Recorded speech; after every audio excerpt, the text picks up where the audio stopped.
Is he a hacking mastermind? Police officials tell CNN they're trying to determine if the teenager is connected to any potential hacking group. Mustafa Al-Bassam covered reconnaissance, assessing companies' vulnerability. We launched a denial of service attack against the CIA. To know that the 16-year-old is doing is mind-blowing.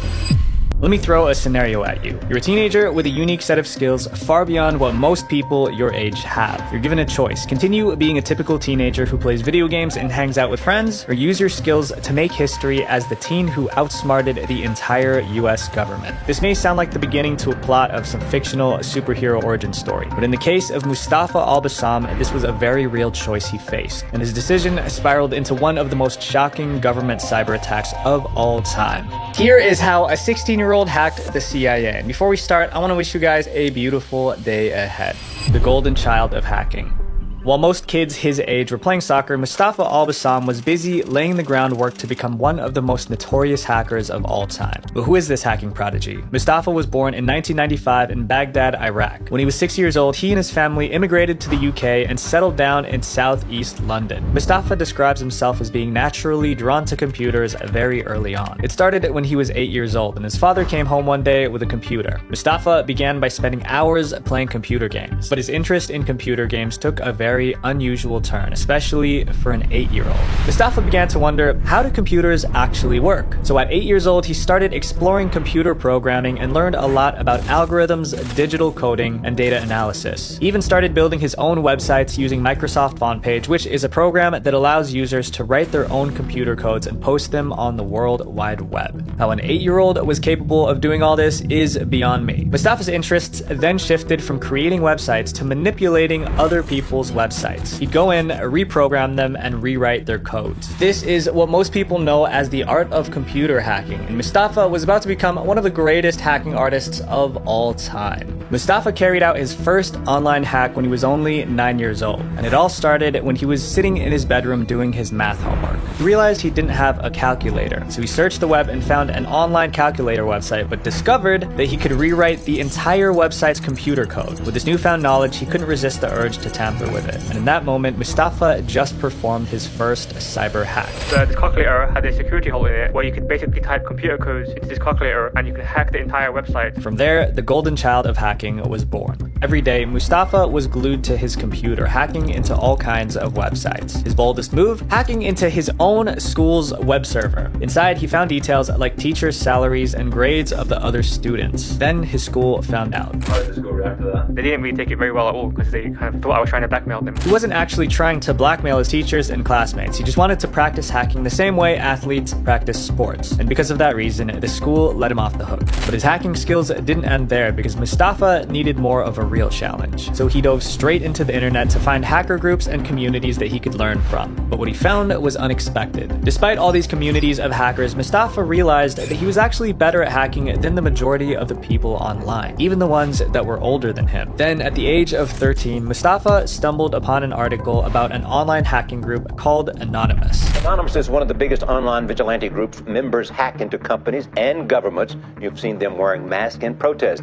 They prefer a life in the shadows. The article was about Anonymous's most notorious cyber attack called Operation Payback. Operation Payback was an online operation to support file sharing on the internet. But that's the tip of the iceberg. Here's a closer look at what Operation Payback really was. Operation Payback started as a retaliation against companies that wanted to take down a website called WikiLeaks. WikiLeaks' mission was to unveil the hidden truths that governments and corporations were hiding. One of their biggest moves was publicly exposing documents and videos directly from the US Department of Defense. Because of this, the US government considered them a major threat to national security and declared WikiLeaks enemy number one. Other big companies took notice and joined in the government's fight against WikiLeaks. In 2010, MasterCard fought against WikiLeaks by blocking donations to their website. This is where Operation Payback came into play. Both Anonymous and WikiLeaks believed in free access to information, so Anonymous took a stand to support WikiLeaks by launching their own attack against MasterCard. This morning, it attacked MasterCard.com, crashing the website in retaliation for MasterCard Worldwide's stated intent to deny transactions with WikiLeaks. Operation Payback was a success. He plunged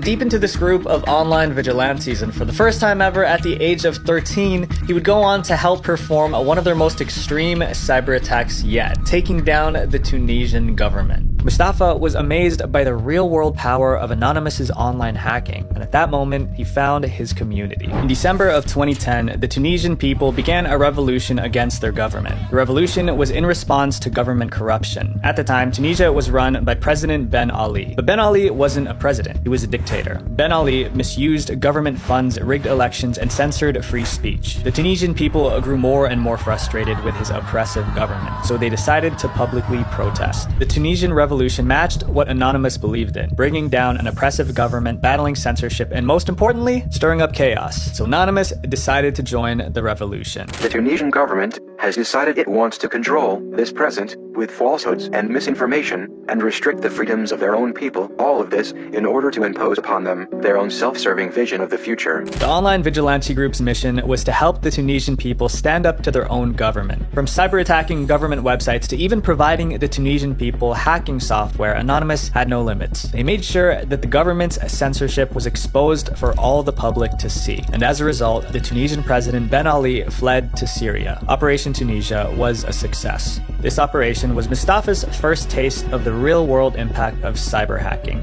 That was definitely one of the more interesting operations because we actually had people inside Tunisia actually approaching Anonymous for help. And at 13, Mustafa became intoxicated by the power. The origin of LulzSec. Our world has evolved so much digitally. I mean, we get new iPhones every year. So why don't we upgrade our everyday essentials too? It's time to bring your wallet to the modern era with today's sponsor, Ekster. So I've been using this Ekster wallet every day, and it is hands down my favorite wallet. My wallets were always pretty bulky, even the minimalist ones. But Ekster is my thinnest wallet today. It's half the size of a normal wallet, but can carry 12 cards and cash. You could also access your cards in one click of a button with their trigger mechanism. So I actually had a wallet that did this too, but Ekster's mechanism is so much smoother. Online cybercriminals are obviously a concern, but we also have to take care of our data in real life too. I used to have these RFID blocking sleeves, but they were as bulky as 3 cards. Ekster has built-in RFID blocking, so you're protected from real-life hackers. You could also get a solar-powered tracking device, and with just 2 hours in the sun, you have 3 months of charge to find your wallet's location right from your phone. To get a wallet yourself, click my link in the description below and use my code VISUAL to get 55% off Ekster's Black Friday sale. Because in our digital age, even your essentials deserve an upgrade. Enter LulzSec. LulzSec, which stands for Laughing at Your Security, is a subgroup of Anonymous. LulzSec claimed they wanted to distance themselves from Anonymous, saying that they felt like Anonymous was straying away from its original values.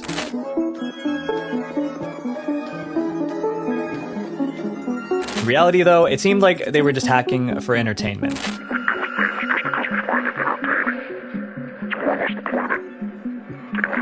There were 6 founding members of LulzSec. Their most talented member was none other than 16-year-old Mustafa Al-Bassam. The group often recalled the time when an opposing hacker attempted to hack the LulzSec website. But the hacker was met with the wrath of this teenager. You wrote a better version of his code in about less than 5% of the space used and just sent it back to him and go use this instead. This was only the first taste of Mustafa's hacking skills. But what started out as hacking for the sake of entertainment took a shocking turn that ended in taking down the CIA. The hack that shut down the CIA.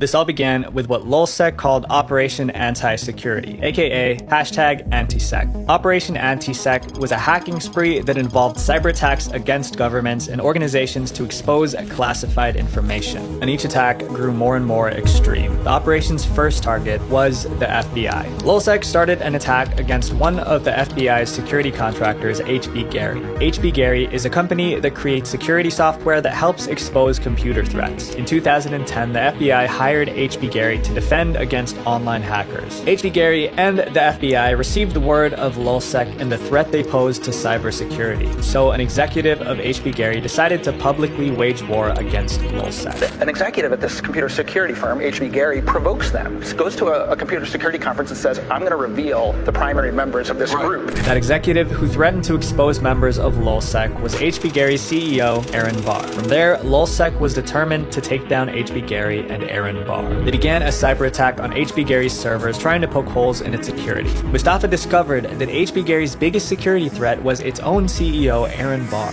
Their CEO was using the same password for his email company account, his PayPal account, his World of Warcraft account, and pretty much every single account. Aaron played himself right into Mustafa's hands. It didn't take too long for Mustafa as he logged into Aaron Barr's company email and leaked over 70,000 confidential email exchanges. This online hack resulted in shocking real-world consequences for Aaron Barr. He ended up losing his job. There were death threats to him and his family.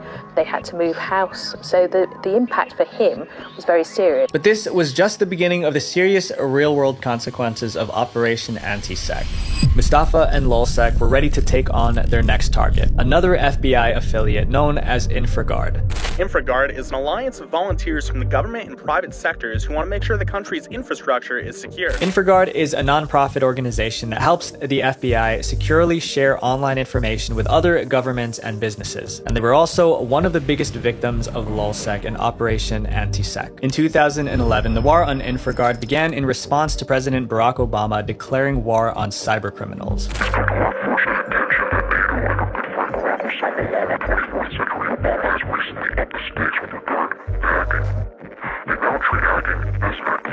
Lulzsec was marked as one of these cybercriminals, and the US government was determined to take them down. In recent breaches, more than 100 million Americans had their personal data compromised. This is a direct threat to the economic security of American families, not just the economy overall, and to the well-being of our children. Lulzsec didn't take this lightly, and just as they've done before, they once again took action. They did pranks like calling the FBI pretending to be President Obama. Yes, hello, who am I speaking with? This is the FBI. We have a very serious issue here, a self-replicating flame botnet. But this was just the beginning of their attacks. Lulzsec hacked into InfraGard's website and vandalized it. They wrote a message all over it saying, "Let it flow, you stupid, stupid FBI battleships." It wasn't long until Lulzsec managed to get their hands on the login details of InfraGard users. They used this classified information against one particular user, Kareem Hijazi. Hijazi was known as a white hat hacker, which means that companies allowed him to hack their sites to test their security. Hijazi used his hacking skills to legally collect data for both InfraGard and the FBI, making him a goldmine of classified FBI information. With so much sensitive information at stake, Lulzsec saw an opportunity. They threatened Hijazi, saying they'd leak all his data unless he paid up. So not only did they have this goldmine of FBI information, but they also had Kareem Hijazi pushed into a corner. But Hijazi didn't give in to their ultimatum. Instead, Hijazi exposed them. He released a public statement saying, "In spite of these threats, I refuse to pay off Lulzsec or supply them with access to this sensitive botnet information. Had we agreed to provide this data to them, Lulzsec would have been able to grow the size and scope of their DDoS attack and fraud capabilities." However, this exposure wasn't enough to drive Mustafa or the Lulzsec group away. Instead, it added more fuel to their fire and pointed them toward their biggest hacking target of all time, the CIA. They began by launching a DDoS attack on the CIA website. DDoS stands for Distributed Denial of Service. It involves hacking into a website and flooding its server with online traffic until the website shuts down.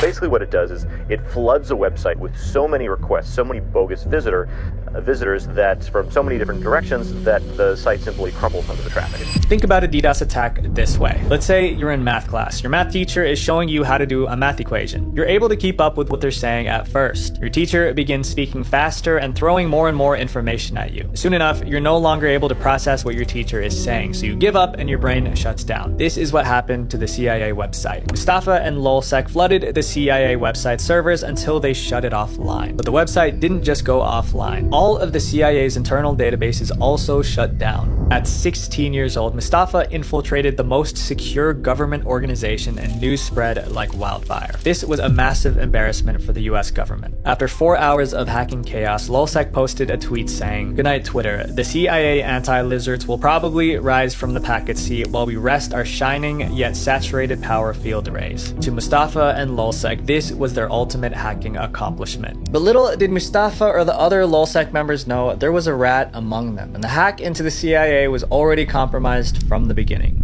The double agent. Imagine going through multiple operations with your close friends only to find out that one of them was a double agent. Well, the CIA hack was compromised from the very beginning. Enter Hector Monsegur, aka Sabu. Monsegur eventually adopted the name Sabu and joined a mysterious group of hackers about to take off. That mysterious group was Lulzsec, and Sabu was one of its founding members. But Sabu's road to becoming a famous hacker was full of hardships and tragedy. Sabu was originally born in Puerto Rico and entered the world with odds already stacked against him. His 16-year-old father carried the responsibility of taking care of Sabu on his own after his mother left. Eventually, Sabu and his family immigrated from Puerto Rico to New York City, where he grew up in the projects and was raised by his father and his grandmother. But by 2010, with his grandmother's passing, Sabu found himself stepping up to take care of his two young nieces. Money was tight, and the weight of responsibilities were heavy for Sabu. He needed to provide for his family, but the way he did that wasn't simply by getting a job. Sabu began hacking into large banks and committing credit card fraud. But what started out as hacking to provide for his family turned into an unexpected passion. He dove into the world of hacktivism, which is a combination of computer hacking and activism for a political or social agenda. And just like Mustafa, he found his calling with one of the biggest online hacktivism groups of all time, Anonymous. He met other Anonymous members online who shared his passion for hacking. One of those online members was 16-year-old Mustafa. From there, Sabu, Mustafa, and 4 other Anonymous members formed Lulzsec. Sabu was one of the members that played a key role in the Lulzsec hacking operations, specifically the Infraguard hacks. But little did Sabu know he was being watched.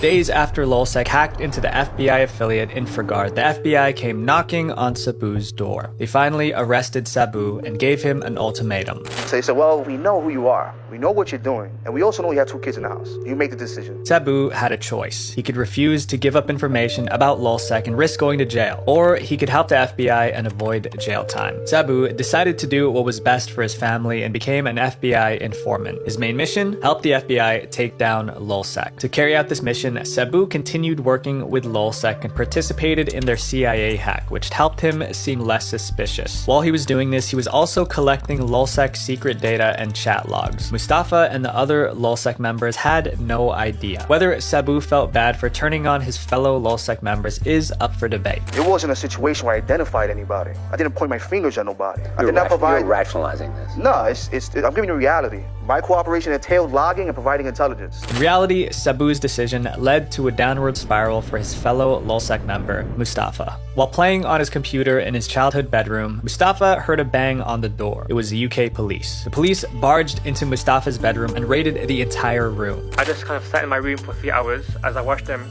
try to search my whole room for any kind of like USB sticks or laptops. From there, he was taken to the police station for interrogation. The police informed him that he was being charged with 80 crimes, each charge equaling 1 hack he carried out with Lulzsec. Little did they know they weren't dealing with your average 16-year-old. Were you scared at this point? I don't think I was scared specifically. I was more annoyed or pissed off. The police interrogation lasted for hours, but Mustafa gave up 0 information about Lulzsec members or government hacks. And they were hoping that I would basically reveal to them what I did or try to snitch on other people in the group. I didn't. I just every question they would ask, I would say no comment. After being in custody for 24 hours, the police were forced to let him go. But Mustafa was far from being off the hook for the cybercrimes he committed. What followed was a dramatic court case fit for TV. In May of 2013, Mustafa came face to face with 3 fellow Lulzsec members for the first time ever in real life in court. One of the most shocking twists was that one Lulzsec member had been lying about their identity the whole time. A 16-year-old girl named Kayla was actually a 26-year-old military veteran named Ryan Ackroyd. But this was just one of the many courtroom twists. Mustafa ended up pleading guilty to computer misuse. So this should have been an easy case for the defense lawyers because he pleaded guilty, right? Well, the defense was limited on what they could reveal in court. This was because they couldn't reveal how the police tracked down Mustafa. If they reveal how they caught me, that's like a matter of national security because they're revealing the spy techniques. This limited the amount of evidence the police could provide. As a result, Mustafa was only charged with 2 counts of cyber hacking. From there, it was time for sentencing. At their sentencing, the judge had harsh words for Mustafa and the other Lulzsec members. You cared nothing for the privacy of others, but did everything you could through your computer activities to hide your own identities while seeking publicity. Mustafa Al-Bassam, the youngest of the hackers, was given a 20-month suspended sentence for 2 years, plus 300 hours of community work. With a suspended sentence, Mustafa would have to serve 20 years in jail only if he committed another crime. He ended up serving his 320 hours hours of community service working at a non-profit clothing store that sold clothes for deaf and blind people. His harshest punishment was a serious crime prevention order. This meant that he had to inform the police anytime he bought or threw away a computer. He also couldn't delete his browser history, but the golden child of hacking found a loophole.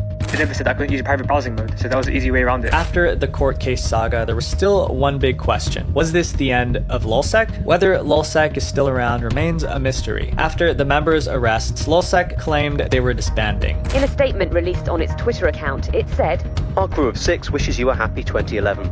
So with those last thoughts, it's time to say bon voyage." However, there are thought to be offshoots of LulzSec operating in China and Latin America. Mustafa is no longer a member of LulzSec, but where's the golden child of hacking now? From villain to hero?